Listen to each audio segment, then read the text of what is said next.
ओं स्थापकाय च धर्मस्य सर्वधर्मस्वरूपिणे अवतार वरिष्ठाय रामकृष्णाय ते नमः। আজকে আমি ছোট্ট ভিডিওর মাধ্যমে ঠাকুরের কিছু কথা রাখতে চলেছি। স্বামী বিরজানন্দজি মহারাজ পরমার্থ প্রসঙ্গ গ্রন্থে বলছেন, জ্ঞান, ভক্তি, পবিত্রতা, বৈরাগ্য, ব্যাকুলতা এসব ঈশ্বরীয় ভাব, তাঁর অর্থাৎ ভগবানের নিজস্ব ঐশ্বর্য। তিনি যাকে কৃপা করতে দেখতে ইচ্ছা করেন তাকে আগে থেকে ওইসব দিয়ে ভূষিত করেন। তখন বোঝা যায় মোহরাত্রি গতপ্রায়, অরুণোদয়ের আর দেরি নাই। ঠাকুরের সেই ভক্তি জানো তো?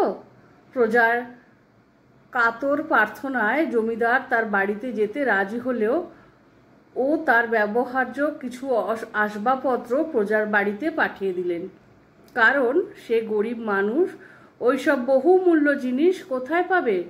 ভগবান তাকেই কৃপা করেন যে তার জন্য সর্বস্ব ত্যাগ করে ব্যাকুল অন্তরে তাকে চায়। এই লেখনীর মাধ্যমে আমরা আরও একবার আমাদের ঠাকুর মা মনোভাব বা ঈশ্বরের মনোভাব, তার ভক্তের জন্য তিনি কতটা আশীর্বাদ করেন বা করবেন সেটা সবই পূর্ব নির্ধারিত থাকে তার কাছে, এই বিষয়ে জানলাম।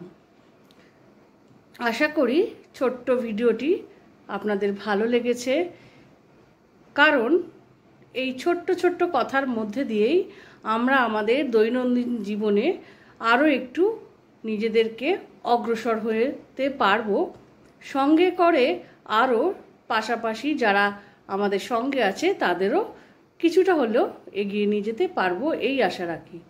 ছোট্ট ভিডিওটি ভালো লাগলে সঙ্গে থাকবেন।